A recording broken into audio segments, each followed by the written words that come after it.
بسم الله الرحمن الرحيم. السلام عليكم ورحمة الله وبركاته. امید لرم چې تاسو به ټول ښه وئ. الله یو ښه ساته، الله یو آباد ساته. د تختې نمبر 1 د درېیمې ویډیو نه وروستو دا څلورمه ویډیو ده. په دې کې د تختې نمبر 1 هغه یو څو خبرې دي هغه ختمو او بیا تختې نمبر 2 طرف ته ځو. په تختې نمبر 1 کې څه خبرې چې دي هغه مونږه زده کوو. هغې نه مخکې ستاسو نه څه تپوسونه کوم. تاسو اعوذ بالله بسم الله ښکلي ووایئ. أعوذ بالله من الشيطان الرجيم. بسم الله الرحمن الرحيم. ها سبق واوروئ جي دا ووایئ. عين دا ووایئ. صاد دا ووایئ. سا نه سا غلط دی، صحیح څه دی؟ ثا دا ووایئ. خا غلط دی، غټه ووایئ. خا شاباس. دا ووایئ. لام شاباس. دا ووایئ. میم نه راکاږئ. میم شاباس. دا ووایئ. زا شاباس. دا ووایئ. ها دا ها نه حا ده، حا شاباس. نو دغه شانتي هر حرف چې دی هغه به تاسو پریکټس کړئ، کوشش به یې وکړئ او انشاءالله چې په هغه ویډیوګانو کې به تاسو ته ویلی. اوس د دې په دې کې مونږه ضروري څه خبرې دي هغه په ذهن کې کېدوئ. تاسو ته ما به سبق په دوران کې وي چې کوم دا شین کلر باندې لیکلی شوي دي که نه، نو دا به مونږه غټ غټ وایو. خو په دې کې که دا تاسو شمار کړئ دا اته دي. دا را چې دا هم غټه ده، خو دا را هر ځای کې غټه نه ده. په قرآن شریف کې په بعض ځایونو کې را نری ویلی کېږي. د دې وجې نه کم حرفونه چې همیشه غټ دي چې هغه به غټ وایو په قرآن شریف کې هغه 7 دي، 7 دي، 7 دي. دا کم دي او غټ ما سره ووایئ، ښکلي غټ غټ ووایئ. خا صاد ضاد طا ظا غین قاف شاباس. اوس تاسو به دې خبره باندې چې دی هغه پوه شوئ چې غټ حرفونه تاسو زده کړل هغه 7 دي، هغه 7 دي او دا به همیشه غټ وایو. دا را چې پکې موږ ولې را پکې ځکه ولوي چې را به په قرآن شریف کې د دې وروسته به نورې قاعده به وایو، په هغه کې به موږ بیا دا خبرې کوو. که خیر چې کله ډېر زیات په قاعده کې لاړ شو مخکې، نو بیا په هغه کې موږ وایو کله دا به غټه وایو کله به نرۍ وایو که خیر انشاءالله. ښه د دې نه علاوه په دې حرفونو کې 8 حرفونه، 8 حرفونه داسې دي چې هغه سخت وایو. غټ معنا اواز غټ ویل، لکه دا واه چې دا غټ اواز غټ ویل که نه. سخت حرفونه مطلب دا چې هغه سخت وایو. شونډې او ژبه چې نه په هغه کې سخت لګي اواز سخت ادا کېږي. په هغه کې اولنی دی با، دویمې دی تا، جیم، دال جی، طا، قاف، کاف. اوس دا حمزه چې دا حمزه خو د دې نوم دی حمزه، خو دا چې کله بیا ویلی کېږي نو د دې اواز داسې جوړېږي دا چې دی که نه دا سخت وایي. نو دا 8 حرفونه چې دي دا سخت ووایو. ښه صحیح دی، اواز به پکې سخت. نو تاسو به په غټوالي په سختوالي هم پوه شوي چې غټ مطلب اواز غټ او سخت مطلب چې سخت اواز وي. د دې نه علاوه 3 حرفونه پکې ما تاسو داسې ویلي چې په هغې کې لږ د شپېلۍ د سیټۍ په شانتې اواز و، لکه زا سین. ټیک شو. او صاد کې ګورئ صاد. نو دې 3 واړو حرفونه د سیټۍ حرفونه وي. زا سین صاد دا به یې زده کوئ. ټیک دی، دا به نه هېروئ.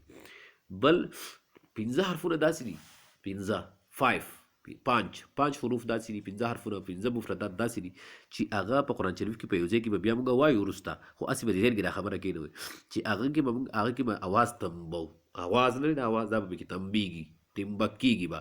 نو هغه حرفونه چې دي هغه څه دی؟ با، جیم، دال، طا، قاف قاف.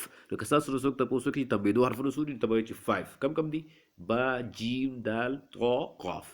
ټیک ده. نو چې داسې بیا دې باندې پریکټس وکړئ او ښه پې ځان پوهېږئ چې غټ حرفونه اووه دي 7 دي، سخت حرفونه 8 دي 8 دي، او سیټې والا حرفونه 3 دي، او تمبیدو والا حرفونه چې دي هغه څه دي هغه 5 دي. شاباس. اوس نوي سبق طرف ته ځو که خیر انشاءالله.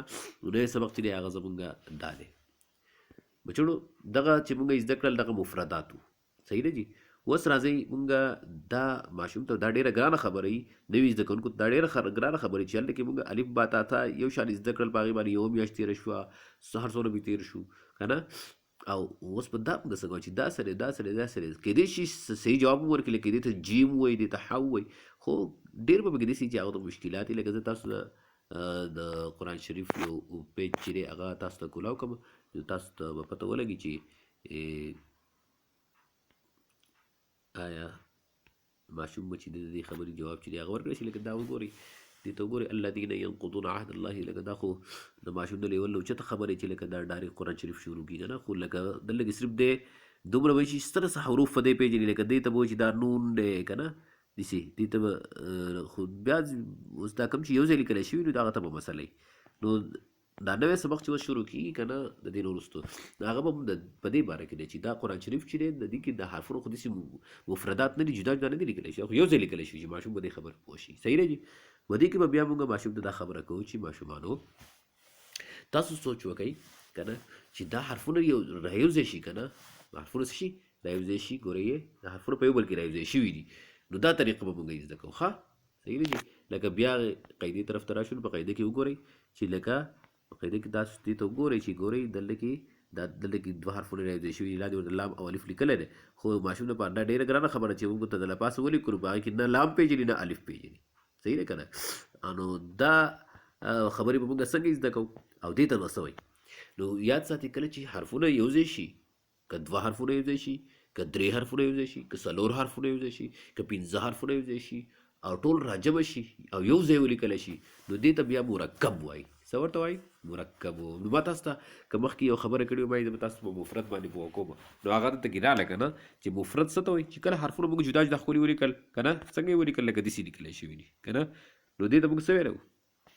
دې ته موږ ویلی وو مفردات. مفرد معنا جدا جدا لیکلی شوي. اوس دې ته به موږ وایو چې دا وګورئ دا یو ځای ځای لیکلی کې دوه حرفونه به دې کې یو ځای شوي دي، په دې کې دوه حرفونه یو ځای شوي، په دې کې درې حرفونه یو ځای شوي دي. نو په څو کې به دوه یو ځای شي، په څو کې به درې، په څو کې به څلور، په څو کې نو دغې ته به بیا موږ وایو مرکب. دې ته به مفردات نه وایو مرکب. نو دلته کې اولنی دې سبق زموږ دا سبق زموږ د څه دی مرکبات. نو تختې نمبر 2 چې دا تختې نمبر 2 دا د مرکباتو په باره کې ده. نو خو دا مرکبات په موږ هله صحیح ویلی شو چې د هغې نه مخکې موږ د حرفونو دا پېژنو چې یو حرف چې دی هغه به د مرکب یعنې مرکب خو څه ته وایي چې لکه دوه درې حرفونه یو ځای شوي چې مرکب وي که نه. نو چې دغه دوه درې حرفونه یا څلور حرفونه یو ځای شوي او مرکب یې جوړ کړی که نه نو په دې کې به دا هر حرف په اوله کې څنګه لیکلی کېږي، په دې منځ کې به څنګه لیکلی کېږي او په دې اخره کې به څنګه لیکلی کېږي. نو چې دغه طریقې زده کړو نو ما تاسو ته په پین باندې لیکلي دي. تاسو دې ته سوچ وکئ که نه تاسو به زده شي. تاسو دې ته سوچ وکئ که نه تاسو ته پته ولګي چې هر حرف چې دی هغه څنګه راځي. تاسو دې ته الف ته سوچ وکئ. الف چې کله دی مفرد و که نه چې کله دی مفرد و نو دی داسې لیکلی. صحیح ده تاسو ته په نظر راځي که نه. دغه شانتې که تاسو ته الف چې دی هغه د مرکب په اوله کې صحیح ده که نه د مرکبو په اوله کې ټیک ده که نه دې ته د مرکب مې ورته ځکه لیکلی دی چې لکه چې کله دی د یو بل حرف سره یو ځای راشي ټیک شو نو دی داسې د مرکب سره یو ځای نه راځي. مرکب سره داسې لکه د بل حرف سره دی نه شي یو ځای دی به جدا وي. په اوله کې دی هم راشي دی به جدا لیکلی کېږي. ما خو دلته کې دا لیکلی دی الف خو دی به جدا لیکلی کېږي.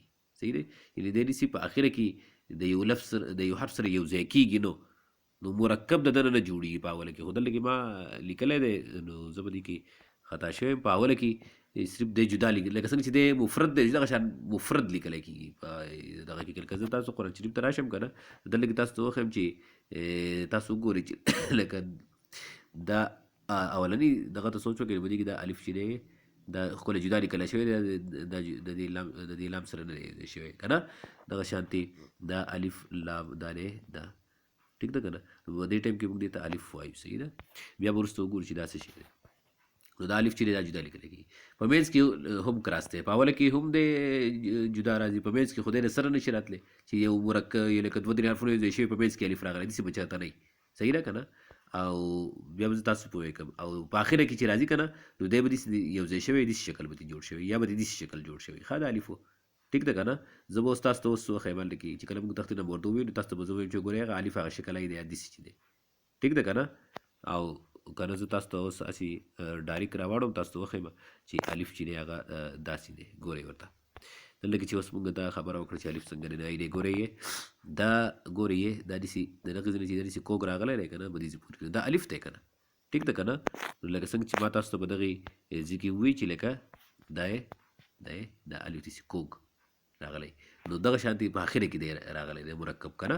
دغه شانتې با ته سوچ وکړئ. ګورئ دا خو مفرد دی چې کله د مرکب سره مرکب په حالت کې راځي نو داسې شکل به راځي. لکه دا ما تاسو ته په پین باندې جدا جدا لیکلي دي خو دا داسې شکل به بیا جوړېږي. ټیک ده که نه. او چې په منځ کې راشي نو داسې به جوړېږي او په اخره کې راشي داسې جوړ. د با مثال مې درله هم دلته کې لیکلی دی ما چې تاسو پرې پوه شئ. دا نور به بیا که خیري وایو لکه اوس ګورئ دا وګورئ مثال با الف. ټیک ده که نه. اوس دا با ده او دا دې خوا چې دی دغه الف دی. ټیک ده که نه.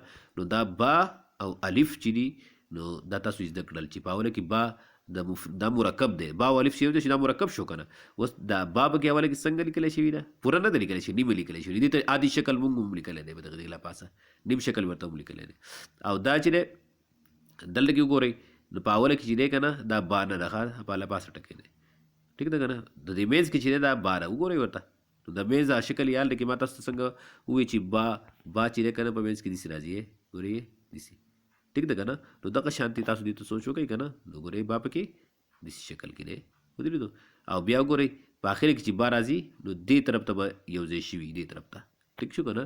نو لکه تاسو دې ته سوچ وکړئ ودرېدو دې طرف ته دا یو ځای شوي ده. نو با په اخره کې داسې راځي د مرکب په اخره کې. صحیح ده. دغه شانتې هر یو حرف ته تاسو په غور باندې وګورئ انشاءالله. که نن دا داسې وکتلی شي سبا تختې نمبر 2 بیا تاسو به ما ته خیر انشاءالله داسې ووایئ پریکټس په پې وکړئ. ښه دا دې با ته سوچ وکړئ دا مفرد دی په اوله کې مرکب دی. ښه تا ته سوچ وکړئ دغه شانتې تا او ثا د لباس په شان یو شانتې دي په شکل کې داسې راځي. په اوله کې به داسې راځي په منځ کې به داسې راځي په اخره کې به داسې راځي. جیم ح او خا د دې یو انداز دی. لکه په مرکب په اوله کې جیم او ح او خا داسې راځي. نو مرکب په منځ کې جیم ح او خا داسې راځي یا داسې راځي. دا په منځ کې راځي. صحیح ده چې ترابه شي حرفونه. او د مرکب خو وپېژنه که نه. مرکب مطلب چې دی د بل حرف سره یو ځای شوی دی دا مرکب دی. دا خبرې خو بیا نه کوو ښه. او اوس د مرکب په اخره کې به جیم او ح او خا په داسې انداز باندې راځي. ګورئ جیم به یا داسې راغلی او یا به داسې راغلی. صحیح ده که نه. دا طریقې زده کوي. ح به یا داسې راځي یا به داسې خا به یا داسې راځي یا به داسې راځي.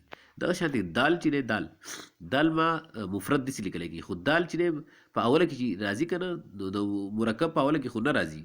لکه مرکب خو مطلب هغې ته موږ وایو چې لکه دا یو حرف د بل حرف سره یو ځای شوی نو دلته کې بیا په دې کې بیا لږ خطا شوی. لکه دال ما جدا لیکلی نو دی جدا راځي. لکه د لفظ او کلمه کې خو موږ یې شمارولی شو خو مرکب موږ دې ته وایو که نه چې دوه درې حرفونه یو ځای شوي لکه داسې جوخ لیکلی شوي نو دال پکې جوخ نه راځي. صحیح ده. او زال پکې هم جوخ نه راځي. د کلمې په منځ کې خو دال او زال د سره نشي راتلی. صحیح ده. د کلمې په منځ کې د کلمې په منځ کې هم او د کلمې په منځ کې نو د مرکب په منځ کې د مرکب په منځ کې مرکب څه ته وایي دوه درې حرفونه چې یو ځای شوي په هغې کې دال چې دی او زال چې دی هغه په منځ کې نشي لیکلی کېدی. ها البته که په اخر کې دال او زال لیکلی کېدی شي لکه دا زال دی او دا سره دال دی. ټیک شو که نه. قاعدې ته لاړ شو. په قاعدې کې به تاسو د هغې اګزامپل چې دی هغه تاسو ته ښه په اسانه ښکاره شي. ګورئ ورته دا دی دا دال دی دا سره زال دی. ټیک ده که نه. دا ګورئ هغه خا دی ما تاسو ولیدو او دا سره جیم دی. نو چې زه تاسو دا سبق داسې ښیم که نه نو تاسو پیدا نه. ګورئ دا خا دی دا سره ح دی. دا اوس تاسو ویلی شئ. ولې ویلی شئ جیم ګورئ په منځ کې داسې راغلی دی. ټیک شو که نه. ما تاسو وایي چې جیم او خا چې دی په منځ کې څنګه راځي نو هغه عادي شکل چې دی نیم شکل چې دی هغه داسې جوړ شوی دی. ټیک ده که نه. نو تاسو به دې دا ما چېرته په پین لیکلي دي دا مې د دې لپاره لیکلي دي چې کله دا تاسو دې ته په غور باندې وګورئ نو هغه د جیم هغه عادي شکلی دی ما تاسو هلته کې وښودل دی ودرېدو نو تاسو څونه ښکلی چې دې ته یې وکتل نو هلته کې درته زده شو. کېدای شي هلته کې په قاعده کې پوره نه وي او په دې کې دا حرفونه اوس وګورئ انشاءالله بیا چې کوم ځای کې قرآن شریف کوم ځای کې راځي انشاءالله تاسو ته دا ټول حروف چې دي هغه په اسانۍ باندې زده کولی شي. دا ګورئ را په دوو طریقو کېږي داسې هم لیکلی کېږي داسې هم زام په دوو طریقو لیکي داسې هم دي او د را او د زا یو شان طریقه ده. را او زام جدا راځي دلته کې زه بیا خطا شوم دا کراس کراس چې په منځ کې کړی دی د مرکب په منځ کې خو دا نه راځي خو د مرکب په اوله کې هم نشي راتلی ځکه چې را زا به جدا لیکلی کېږي. ټیک ده که نه؟ نو د مرکب دا د بل حرف سره نه یو ځای کېږي دی په اوله کې هم جدا جدا دی البته په اخره کې د شکل جدا شوی دی وګورئ ورته یا داسې را یا داسې را یا داسې زه یا داسې زه دا به مخکې ته راشي ښه. سین ته وګورئ سین د مرکب په اوله کې داسې دی نیمګړی د مرکب په منځ کې چې راشي داسې راځي د مرکب په اخره کې داسې راځي. شین هم د سین په شانتې یو شان راځي. صاد هم د دې لپاسه نو په شانتې یو شان راځي. ضاد هم ګورئ په اوله کې داسې په منځ کې داسې په اخره کې داسې ښه دا کرښه پکې نشته ده لاندې ښه. طا ته وګورئ طا نو طا په مرکب په اوله کې هم داسې راځي ښه دا مرکب دی یو ځای کېدای شي د بل سره بس چې بل حرف موږ لیکلی شو د طا سره یو ځای کولی شو او د طا سره طا په منځ کې داسې راځي په اخره کې داسې راځي. ضا ته وګورئ که نه ضا او طا یو شان دي مثال دی ټیک شو. نو د حرفونو نیم شکلونه دا موږ زده کړل. نیم څه ته وایي چې حرفونه به نیم کو نیم کو چې نیم کو په اوله کې چې راځي دا به یو شان شي شکل جوړېږي په منځ کې چې راځي به بل شان شکل جوړېږي یعنی په مرکب په منځ کې او په اخر کې چې راځي د هغې به بل شان شکل جوړېږي. دغه شانتې ګورئ عین ته عین داسې دی د مرکب په اوله کې داسې دی د مرکب په منځ کې وګورئ په دې کې واړه اکثر غلطي کې دا نه پېژني داسې چې میم ورته اکثر وایي نو دا وګورئ دې شکل ته وګورئ که نه ټیک شو غټ یې کړم درته چې تاسو وګورئ ټیک شو. دې ته تاسو وګورئ دا عین دی عین او غین نو واړه اکثر دې ته غین دا عین او غین چې دی وړه اکثر په دې باندې نه پوهېږي نو په دې باندې به لږ ځان چې دی هغه پوهه کوي. دغه شان په اخره کې عین او غین داسې راځي یا به داسې راځي یا به داسې راځي یا به غین داسې راځي یا به داسې راځي ټیک شو. دغه شانتې فا ته سوچ وکئ په اوله کې داسې قاف په منځ کې داسې فا او قاف په منځ کې داسې فا او قاف په اخره کې داسې کاف په اوله کې داسې په منځ کې داسې او په اخره کې داسې. لام ته سوچ وکئ لام په اوله کې داسې ټیک شو یا داسې او یا داسې په منځ کې د مرکب په منځ کې او دغه مرکب په اخره کې. میم په دوو طریقو لیکلی ما تاسو ته په اوله کې ویلي چې میم په قاعده کې خو یو داسې لیکلی او یو داسې هم لیکلی کېږي صحیح ده. میم په اوله کې داسې راځي چې کله یو ځای کېږي مرکب سره په منځ کې داسې راځي په اخره کې داسې راځي. نون چې دی هغه داسې دی په اوله کې داسې راځي په منځ کې داسې راځي د مرکب او په اخره کې داسې راځي. واو داسې واو هم جدا اوله کې د مرکب ته نه جوړېږي د واو نه ځکه چې واو د وروسته بل حرف یو ځای کېدی نه شي د واو سره نو واو به جدا وي نو دلته کې ما واو لیکلی خو دا کراس پکار و صحیح ده. دلته کې واو په منځ کې خو واو راتلی نه شي د مرکب البته واو چې دی د هغه نه مخکې یو حرف یو ځای کېدی شي نو چې مخکې ورسره یو ځای کېدي کې نو داسې شکل به وي دی به په اخره کې داسې راغلی مرکب په اخره کې. دغه شانتې ها دوه شکلونه یا دا ده یا ها ده یا دا ها ده ټیک شو.